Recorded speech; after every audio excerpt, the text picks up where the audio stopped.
Hey everybody, welcome back. Today I'm going to take you to the West Point Nature Preserve here in South Florida. It's one of my favorite places to trek through, and also one of the creepiest, to be honest.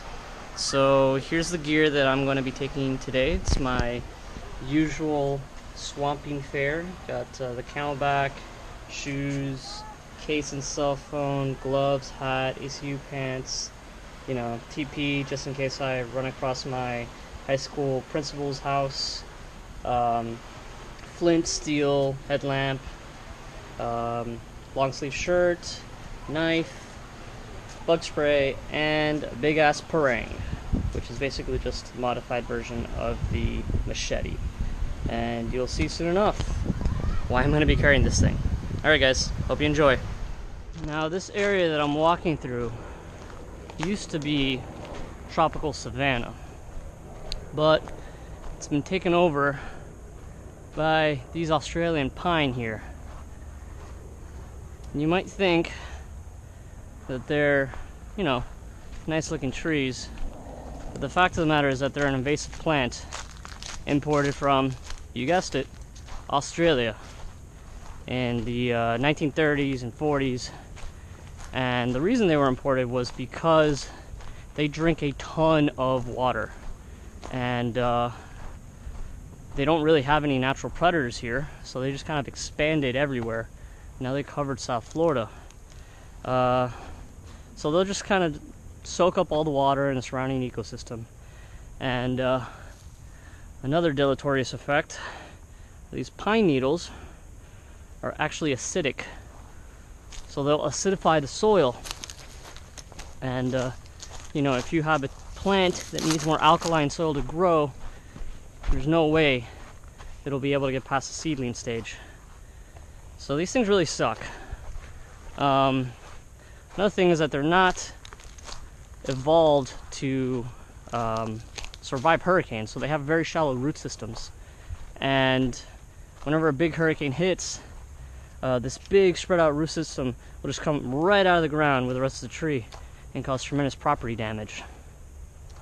There is one interesting quality about these trees. So Aborigines in Australia use them as kind of water reservoirs. I've read that if you cut one of the base roots, you can actually drink potable water out of it.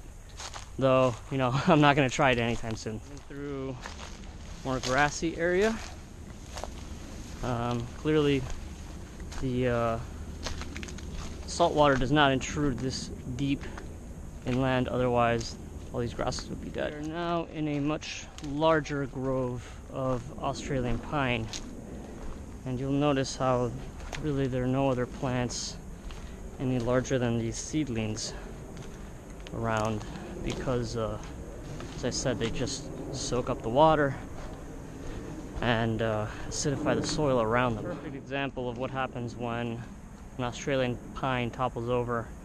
Just have this big area of where the root system was, the shallow root system that just completely goes with it. So you can imagine the damage this could do to a house or a sidewalk. Now we're starting to see more and more signs that people have been here. Clearly, somebody came out here with some bottles and had a good time.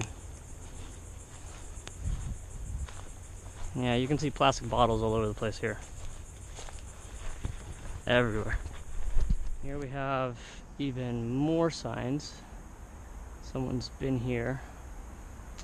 Someone nailed these pieces of wood to this tree to form a ladder. For what purpose? I really have no idea. Maybe as a lookout, or God knows.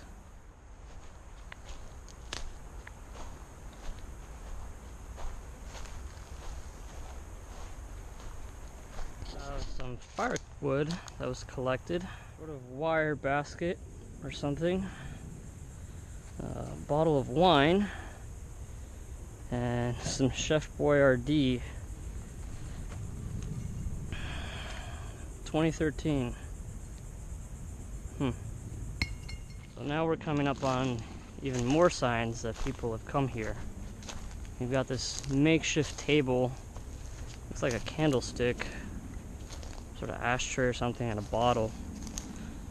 Not sure what that is. Those are candles. And then over here we have a couple of milk crates around what was a fireplace with a hatchet in it, and then a bundle of sticks over here. You keep looking around. Over here is a backpack. So somebody clearly has been here. We're seeing more and more signs that someone's been out here. All these bottles. It's very clear that the high tide did not bring them here, because it does not come this high in elevation. Some beer cans, and there it is. So this is the real reason that I carry a machete with me when I come here, because I actually walked in on this camp about 5 years ago when it was still inhabited. There were a couple tents over here, some tarps, garbage bags, and it's very, very creepy. It's clear from the lack of any footprints and just the weathering, some of the stuff that no one's been out here in a while. But there's a lot of stuff that went on here. So you'll see all these stumps all over the place. And that's where someone cut down these Australian pine and used them to build this makeshift palisade here. There's some duct tape, electrical wiring. Let me get closer. You'll see more and more stuff. So this guy built some sort of platform over here. See all these stumps that he cut down. Some of them are starting to grow back.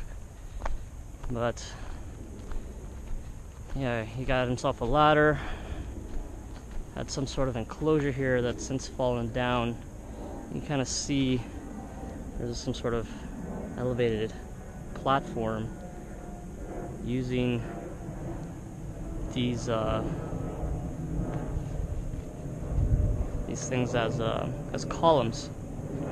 And there's some, again, some sort of extension cord or something used to tie it. Looks like some insulation over here. Now I know that this was not created by a bunch of kids, and the reason why is over here. So just like our ancestors in the French caves during the Neolithic, somebody left their handprint here. You can tell that is no child. That is a big dude. And you'll find his handprints all over the place here. Here's another one. Yeah. He also painted some of this. That might have been a sun or something.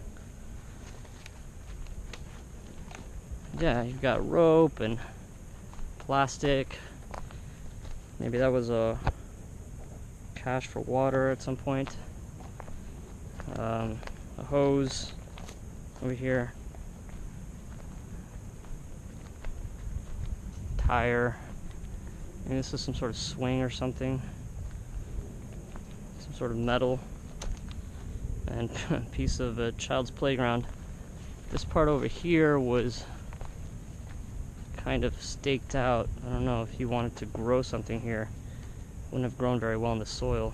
And over here was clearly a campfire.